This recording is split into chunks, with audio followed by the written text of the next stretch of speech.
During our live streams that we host every Tuesday and Thursday at 3 p.m. Mountain Standard Time, we go over a lot of motorcycle crashes and close calls. And here's the thing. We have multiple reasons why these people crash. And typically, it's going to be like an uncommon thing in a common situation like this video right here.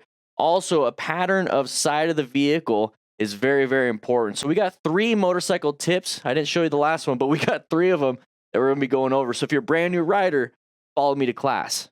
So we're moving over here. All right, watch out, side of the vehicle. They're braking, uncommon thing. Good swerve, good swerve, good swerve. Are we going to get mad at the white car? I don't think we got mad at the white car. Very good. So here's the thing. This is a great view of car driving. So this is a somewhat of a motorcycle AAR, but take a quick look. So let's go back just a little bit more so we can see it. All right, so we have that black car up ahead. Okay, we have the black car and then the white car. Now there's gonna be, whoa, I did that again. There's gonna be a car that I think comes out, or you see the brake lights, and this car is gonna stop, this car is gonna have to stop, and then this car is gonna have to swerve because he can't stop in time. So let's take a quick look. Okay, so that car right there switched lanes in front of the black car and then slammed the brakes, so the black car has to slam the brakes, and then this car either has to slam the brakes too or find an escape path. So let's take a look at it again. So brakes, switching lanes, brakes again. So brakes, now they're gonna have to slam the brakes, and that black car almost didn't make it, and this white car understands that they're not gonna stop in time. So what they did, thankfully, they had good, smart driving skills and found an escape path because they knew their total stopping distance wasn't going to be good enough. Now, thankfully for us, we have an amazing position for safety. We have great vision, we have great total stopping distance, and we have an escape path to the right if we wanted to. But here's the thing, we don't have to escape left or right. We can also just decelerate. And that's an amazing space cushion. Got to watch out for the person behind us, but I think we should be good, okay? Let's take a quick look at this again. So what's going to happen, and this is what typically happens with car accidents, and this is why I don't want us to be stuck and slam the brakes and get right behind a vehicle, is because typically what happens is this black car will be able to stop in time, but barely. And then this white car, if they decided to just apply the brakes, wouldn't have stopped in time and slammed into the back of the black car. And then that black car would have slammed in the back of the vehicle that originally stopped. So it'd be a 3-vehicle accident that happens all the time at intersections.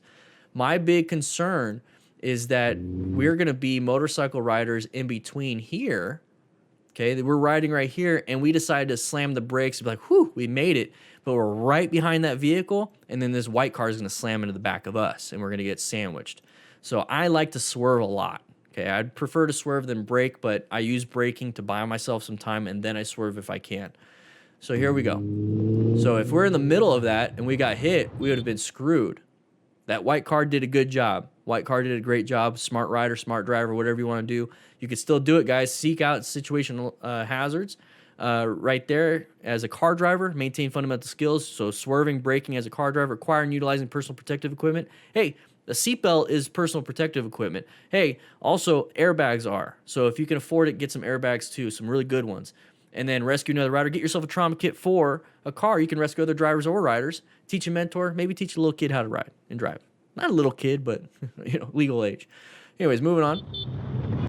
So thankfully, we were able to get out of that. Last thing I want us to be is stuck in between here. That's the dangerous zone. This person right here caused the whole issue.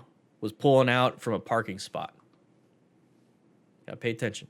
Here we go. Roundabouts. Okay, good check. Look to the right. That person should have stopped, but here's the thing. Nobody does what they're supposed to do. Good job on the progressive brake pressure. You were supposed to go that way because that's where you wanted to go. Now we're going to let them know what's up and add more time to our commute and get pissed, okay?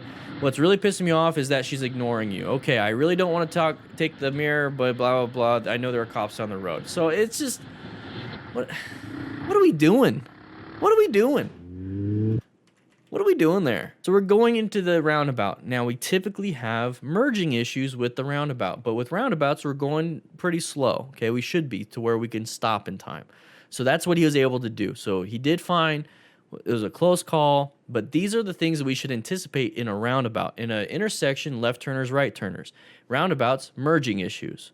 So we should anticipate these things. So right now, these cars are anticipating if he's going to come out. Looks like he found an open spot. Boom, he can go ahead and take it. And since he's on an agile machine, he's able to navigate a lot of these things.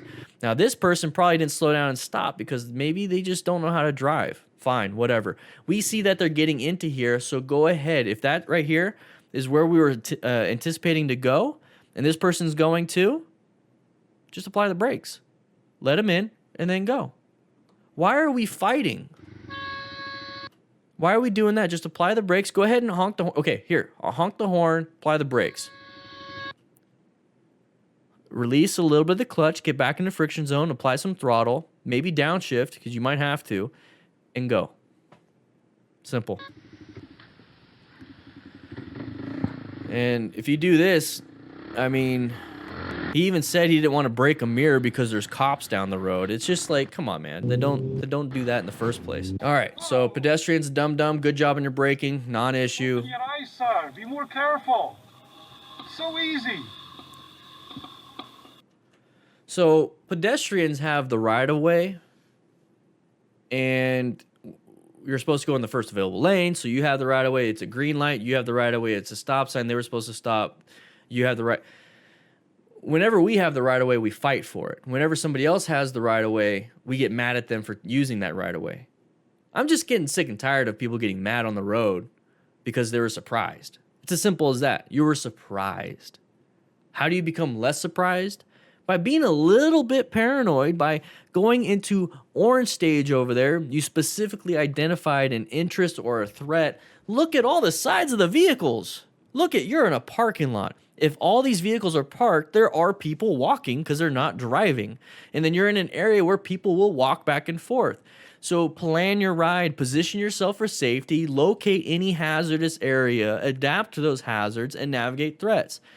Position for safety is right in the middle. That way you have escape paths to left and right. You can have good vision, line of sight, everything.